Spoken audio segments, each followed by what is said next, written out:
Ya, selamat malam pemirsa, selamat berjumpa di Managing the Nation Leadership Challenge Series.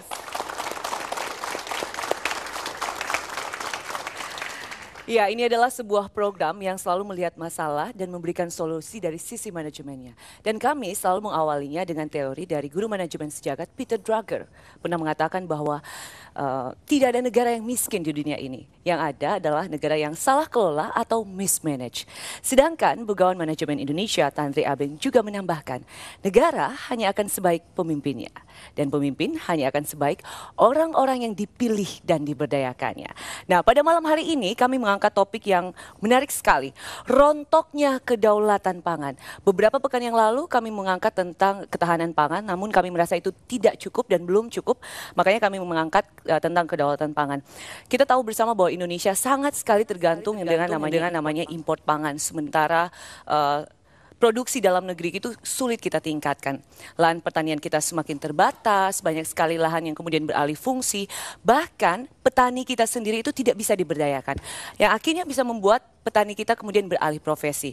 Setiap hari ironinya perut kita ini diisi oleh bahan baku yang justru berasal dari negara lain. Nah, Pak Tanri, kita negara yang punya sumber daya alam yang luar biasa, tapi kok kita banyak impornya, apa yang salah Pak? Iya Rizka, jadi oleh karenanya maka malam hari ini kita akan memanfaatkan 50 menit untuk berdiskusi mengenai masalah ini. Tapi sebelum itu, saya ingin memulai dengan senantiasa mengatakan bahwa dalam perspektif Managing the Nation, negara hadir untuk menciptakan kemakmuran bagi seluruh masyarakat dalam bingkai negara Kesatuan Republik Indonesia. Akan tetapi, kemakmuran itu tidak ada sebelum kebutuhan yang mendasar itu dipenuhi. Dan itu adalah pangan. Sebab urusan makan adalah hak asasi manusia yang paling mendasar sekali. Nah, tapi fakta saat ini, kita nyaris semua komoditas utama pangan itu terpaksa diimpor. Ya, menghabiskan devisa hampir 11 miliar dolar atau kurang lebih 100 triliun rupiah per tahun. Nah, terakhir data yang menunjukkan bahwa 70% kebutuhan kedelai dan susu diimpor, garam 50%, gula 40%, sedangkan daging sapi, kacang tanah dan jagung sekitar 15%. Nah, ironisnya lagi, jeruk, mangga, pisang, anggur, apel, durian, bahkan kelapa muda pun diimpor dan bertebaran di semua supermarket dan restoran di Indonesia. Sementara itu, impor beras dan gandum terus meningkat. Suatu ironi, karena pada tahun 1986, FAO memberikan penghargaan atas keberhasilan Republik Indonesia mencapai swasembada beras dengan produksi 25,8 juta ton pada waktu itu. Nah, tapi kini penguasaan lahan pertanian oleh petani sekitar 59 juta itu hanya kurang dari setengah hektar, sehingga sulit untuk meningkatkan produksi pangan nasional. Nah, solusi jangka pendek selalu transaksional melalui impor telah menekan inisiatif sekaligus untuk melakukan peningkatan produksi dalam negeri sendiri. Nah, yang sangat dibutuhkan untuk menciptakan lapangan kerja justru adalah produksi dalam negeri. Oleh karenanya, maka pada malam hari ini kita ingin menghadirkan atau mengangkat tema manajemen politik pangan.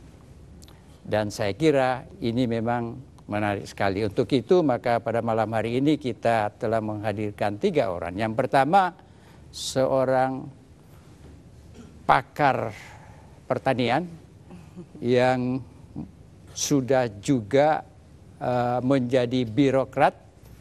Kalau saya tidak salah pernah menjadi Direktur Jenderal Tanaman Pangan hampir 10 tahun. Kita menyambut Bapak Dr. Jafar Hafsah.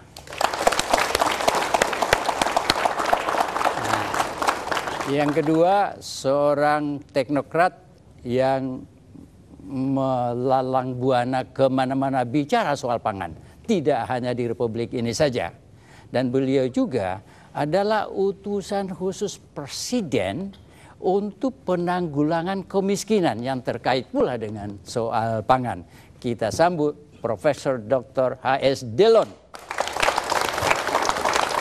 Dan yang ketiga terakhir tidak kurang pentingnya sahabat saya, seorang katakanlah mantan anggota Dewan Perwakilan Rakyat yang sangat terhormat dan sekarang adalah Sekretaris Jenderal dari HKTI.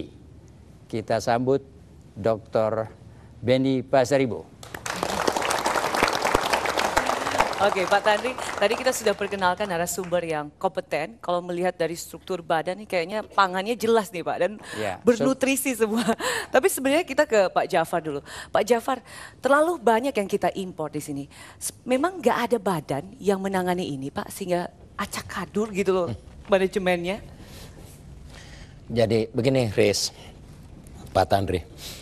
Yang pertama adalah kalau kita berbicara pangan, bukan hanya hak asasi manusia, bahwa semua manusia itu mempunyai hak untuk makan.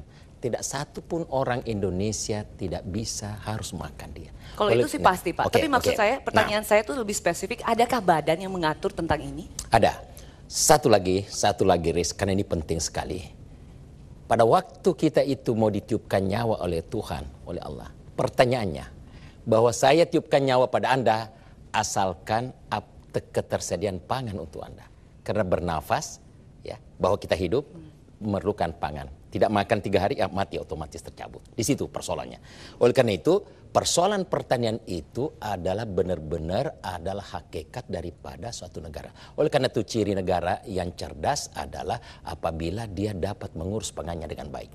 Nah, kita penduduk yang begitu banyak, oleh karena itu memang pangan harus diusahakan sendiri. Ya, supaya benar-benar kita dapat memakmurkan rakyat melalui pangan. Nah, di Indonesia ada kan yang mengurus pangan itu, core-nya itu adalah Kementerian Pertanian. Ya, itulah yang mengurus pangan. Nah, tetapi kita harus paham bahwa pangan itu diproduksi oleh berjuta-juta rakyat yang memiliki lahan, yang memiliki modal sendiri dan lain-lain, sehingga pemerintah di sini memanage daripada barang, aset daripada masyarakat itu. Jadi kementerian ini tidak punya apa-apa, bukan? Kecuali power saja dan sebagai pembantu presiden.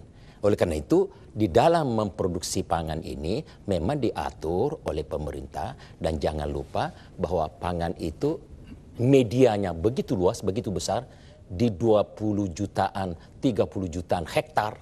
Ya. Kemudian didikte, diatur oleh musim. Oke, saya mungkin lempar ke Pak Dillon sedikit. Apa yang salah Pak dengan mengimpor dari luar? Masalahnya bukan masalah impor atau tidak, masalahnya adalah political economy.